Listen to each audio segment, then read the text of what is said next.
Oggi ci mettiamo al volante di una vera icona. Vi chiederete perché.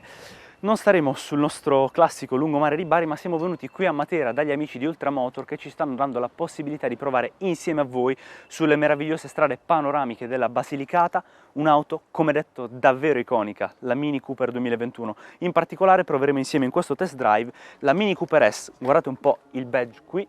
Spero si veda, John Cooper Works, il suo allestimento. Non esitiamo ancora perché non vedo l'ora di capire se il go-kart feeling di questa vettura sia rimasto anche nel 2021. Scopriamolo subito.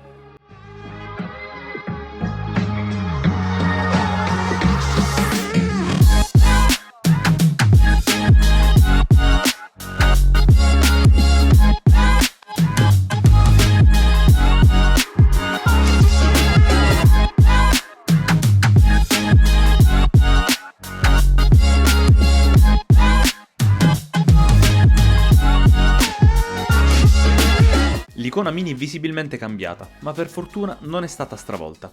Certo, i paraurti sono incattiviti, complice l'allestimento John Cooper Works, e nel posteriore si trovano splitter ed uno spoiler molto importanti, ma le caratteristiche di personalità della Mini ci sono ancora tutte, a renderla sempre immediatamente riconoscibile nei decenni e attraverso le varie generazioni. I full LED anteriori circolari disponibili ora su tutte le versioni, i fari posteriori che richiamano la Union Jack britannica e anche la famosa presa d'aria sul cofano motore. In più, i fendi nebbia ora sono integrati e nella versione in prova è tutto più aggressivo, con due cannoncini centrali posteriori, i cerchi da 18 pollici Core Spoke e la verniciatura Midnight Black, optional da €600. Le proporzioni mutate della Mini 2021 sono accompagnate da 3,98 m di lunghezza, 1,73 m di larghezza ed 1,43 m di altezza, con un baule dalla capacità di carico di 280 litri che, abbattendo il divanetto posteriore in configurazione 60-40, salgono a 940.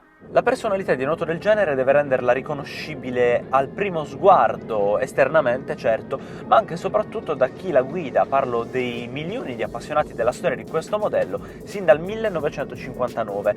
Internamente l'abitacolo è caratterizzato da una predominanza della forma circolare, perché il volante è perfettamente tondo e tra l'altro è stato rivisto con dei nuovi pulsanti dal feedback graduale, come anche tondo è l'alloggiamento del selettore del cambio, che va un po' a riprendere la forma, anch'essa perfettamente circolare, del ring a LED molto scenografico, dove trova posizione lo schermo dell'infotainment, mentre ovali sono la strumentazione digitale dietro il volante davanti ai miei occhi molto ben leggibile e la forma del selettore del cambio automatico Steptronic stesso. Colpisce sempre nelle nuove Mini la presenza di pulsanti alti e bassi in perfetto stile aeronautico, sono cromati, hanno un ottimo feedback e vengono utilizzati come quasi fossimo su un vecchio caccia da guerra inglese per controllare la plafoniera, per accendere la vettura o anche, perché no, attivare diversi sistemi come le modalità di guida. La plancia e le bocchette infine sono state riviste dal punto di vista del design in funzione del raggiungimento di una tridimensionalità estetica. Gli assemblaggi dell'abitacolo e i materiali scelti sono di buona qualità, come ad esempio le plastiche morbide nella parte alta della plancia o anche il rivestimento in misto dinamico e pelle nera per quanto riguarda i sedili. Questi ultimi sono davvero avvolgenti, molto contenitivi nelle curve e insieme all'assetto di questa Mini Cooper S fanno sentire quasi in un'auto sportiva, sicuramente meno sportiva però la posizione di guida, perché certo si può regolare più in basso possibile, ma comparata, penso ad esempio alla sua cugina bavarese, la Serie 1, sicuramente è un'auto dalla sensazione di controllo della strada più regolare, complici anche le dimensioni compatte. Parlando proprio di controllo della strada, devo dirvi che le forme estetiche così originali e personali della Mini devono fare un po' abituare il guidatore medio, perché il parabrezza è molto bello esteticamente, però comunque curvo, quindi sì, ci avvolge, ma con dei montanti un po' larghi e lo specchietto un po' presente devono appunto farci abituare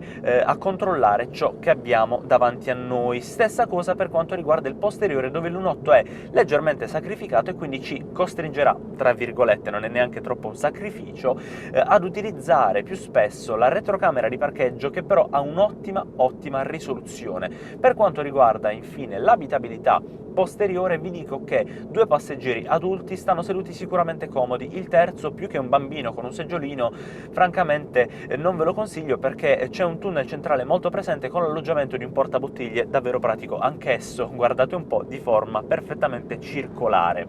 In generale i sedili mantengono i rivestimenti e la qualità trovati qui nella parte anteriore e soprattutto la posizione è molto comoda perché certo il tetto necessita un po' di attenzione da chi come me è alto 1,85, ma vi dico che io personalmente ho posizionato i sedili anteriori di passeggero e guidatore secondo la mia comodità di viaggio e di marcia, e dietro avevo davvero un sacco di spazio per quanto riguarda la posizione delle mie ginocchia, il movimento della testa e delle braccia. Le informazioni e le strumentazioni della nuova Mini sono interamente digitali. Dietro il volante, come detto, un cluster ovale da 5 pollici molto semplice e ben leggibile nell'utilizzo quotidiano. Al centro della plancia il Ring, che incornicia l'infotainment rettangolare da 8,8 pollici. Un sistema operativo fluido e veloce, controllabile a sfioramento o con la pulsantiera sul tunnel centrale, completato dalla presenza di navigatore, connettività per gli smartphone e informazioni live sul traffico integrate. Gli ADAS comprendono invece il cruise control con funzione stop and go, il rilevamento dei pedoni, il sistema anticollisione, i sensori per la pressione degli pneumatici, la retrocamera e i sensori posteriori.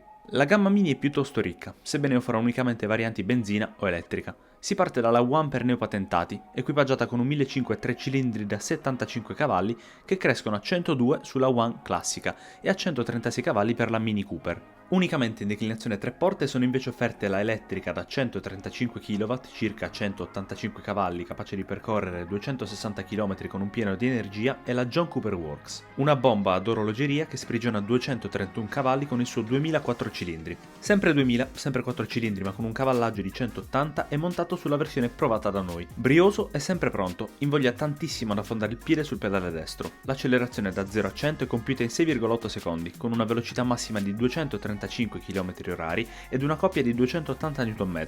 I consumi registrati sono circa 7 litri di benzina per percorrere 100 km contro i 6,1 nel misto dichiarati dalla casa, mentre le emissioni di CO2 per chilometro ammontano a 142 grammi. Sarà per la disponibilità di propulsori solo benzina o elettrico? Sarà per l'allestimento John Cooper Works della Mini in particolare che stiamo provando insieme agli amici di Ultramotor? O sarà, che so, l'avvolgenza di questi sedili che mi contengono molto bene? Fatto sta che la tradizione, amata da tutti gli appassionati di questo brand, del go-kart feeling, quindi di questa sensazione molto dinamica di guida, è per fortuna perpetrata anche nel 2021. Nella Cooper S, tra l'altro, l'assetto è più votato decisamente al divertimento che al comfort di viaggio.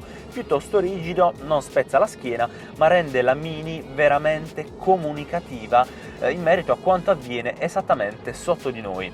E non c'è che dire, tutto ciò è un grandissimo punto a favore di quest'auto perché anche nelle curve più decise non si è mai scomposta e si è difficilmente coricata, nonostante comunque non sia assolutamente un'auto bassa.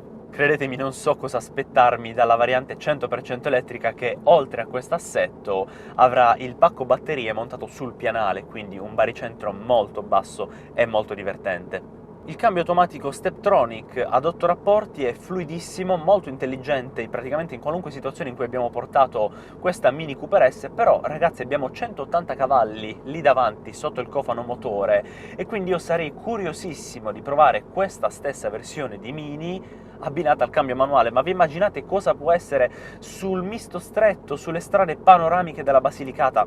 Un sogno, praticamente un sogno. L'impianto frenante a 4 dischi ci è parso sempre pronto in ogni situazione, mentre il volante, dalle giuste dimensioni, è duro ma non ingestibile perché ha reso la guida salda e sicura in ogni situazione. Tra l'altro può essere reso ulteriormente più indurito se selezioniamo sotto lo schermo dell'infotainment e i controlli del clima la modalità di guida Sport, che rende tutto più reattivo insieme alla risposta dell'assetto ma soprattutto dell'acceleratore. In modalità Mid la Mini si comporta con una configurazione intermedia d'auto tutto sommato normale, mentre in Green si fa più parsimoniosa e quindi permette, con una previsione dallo schermo davanti ai miei occhi dietro il volante, migliori percorrenze in fatto di chilometri con un pieno di benzina. Inoltre possono essere visualizzati a seconda delle varie modalità di guida attraverso lo schermo dell'infotainment centrale quadranti sportivi dedicati magari ad una guida più dinamica o comunque i dati sull'efficienza di marcia. Infine una nota positiva, e non a caso ho usato il termine nota perché parliamo di musica, e no, non mi riferisco all'impianto audio che comunque è molto buono in questa Mini e può essere addirittura migliorato selezionando l'optional dell'Harman Kardon, che è praticamente una garanzia per le auto di questo gruppo. Mi riferisco invece agli scarichi, perché sì, abbiamo i due cannoncini centrali John Cooper Works che magari in modalità Mid o Green sono decisamente silenziosi, quasi assenti, e rendono quindi la marcia più confortevole, piacevole, ma credetemi che in sport, negli affondi, nelle curve più strette, creano quasi dipendenza con una bellissima tonalità del loro sound.